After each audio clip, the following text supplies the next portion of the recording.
Pietro.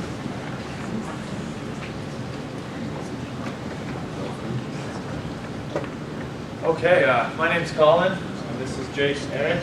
We are presenting on behalf of the Green Team for, you guessed it, Women at Western. So first, we are going to target two types of decision-making styles, and these are the thinkers and the followers. We chose these two styles because of the article Power of Talk by Tannen. She says that we found that charismatics are dominant, skeptics are rebellious, and controllers are unemotional. And based on Tannen's article, that doesn't really suit women and how they're brought up in their friend groups. So we think that would encompass more women. And then we are going to bring this social proof to marketing material.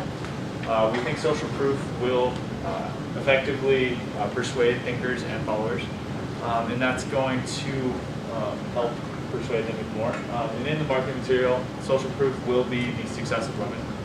So there is a lot of success at women here at Western, and I don't think women truly know that before coming in here. We do have a new Women at Western Club started, and that is to empower women and to really help them with professional development and networking, things like that. So there's also clubs and sports for women at school.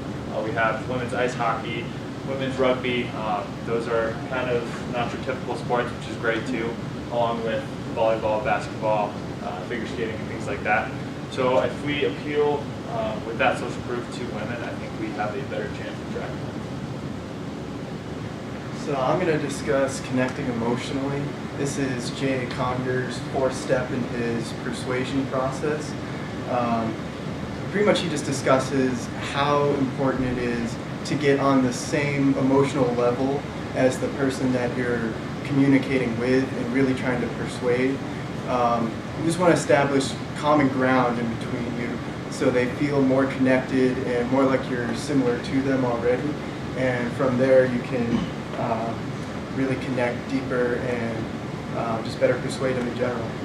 This can be tailored more towards women as they are more socially oriented and typically more emotional, quote unquote, more in tune with others' emotions as well, more empathetic.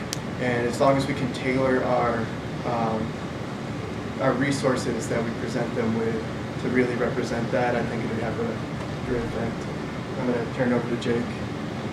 So based on this class's study of communications, one roadblock to effective communication is silence. And in this specific atmosphere, we're talking about Western's communication to incoming women. So something that can create a roadblock to women coming into Western is the silence. And so in the chapter about silence, the things that are effective in eliminating that silence is recognizing power, building a coalition, and doing those things deviantly. So Western has all the power when it comes to recruiting women. Our marketing team, that's their whole goal, is to market Western to incoming students, and in this case, women. So recognizing that we have that power is important. And to build a coalition, a really good example of this is the club Women at Western. So being vocal about that, advertising that to incoming women, letting the population of incoming women know that we're vocal, we're proud of that, and to do that deviantly, to politely and relentlessly make that known to women, what is going to be important. And so in conclusion, Team Green, based on chapter 3 of this book, which has to do with the differences in men and women in terms of linguistic style and the way that women receive communication, we have come up with these 4 things that our marketing scheme should include in order to better attract women.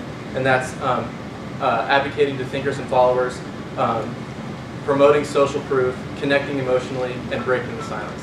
And so at this time, we want to bring down the rest of Team Green to help answer any questions that you guys have.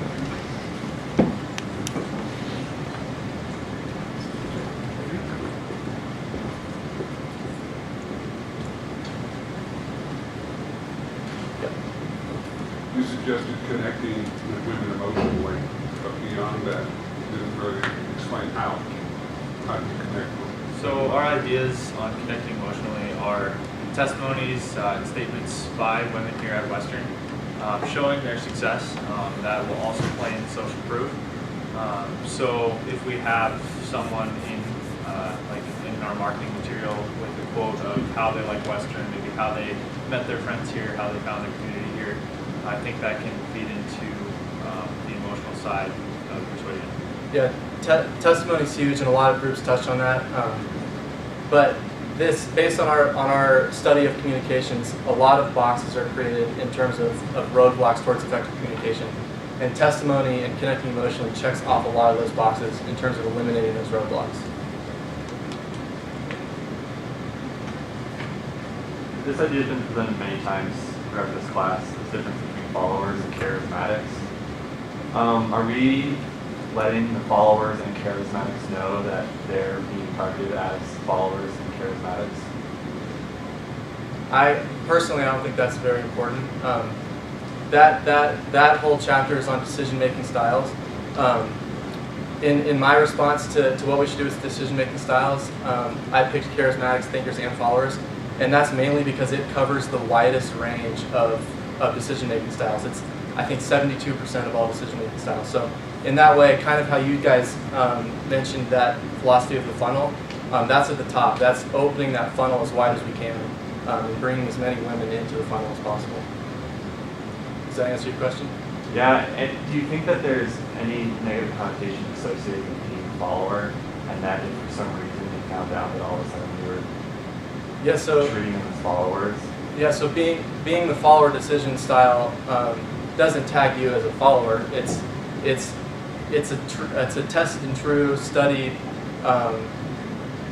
channel of decision making. So it breaks open the fact that using certain buzzwords are attractive to this certain type of person. So I agree that when you come in and these tour guides say, okay, you guys are followers, so we're going to say this to you guys, that can be offensive. So not mentioning that you guys are the follower decision style, because in that arena it's going to be hard for them to connect that that's not offensive. That's just the type of decision making style that you demonstrate. So not mentioning the word follower, but using buzzwords and using different forms of communication that advocate to that type of person. Real quick, just to kind of touch on that. So Dr. Sherman, if you were to say something and to state a fact that might influence my decision-making process, you could say that I'm a follower since you're going to go ahead and make a certain change, since I see you making that change, I might follow and do the same thing, but that doesn't necessarily make me a follower where I'm going to go ahead and do whatever you do. I can still be a charismatic person. I can still be a leader in this community while still following the follower decision-making process. Thank you. So if that kind of clears it up. So we're not recruiting someone who is weak like a follower, but it's just influencing their decision-making process.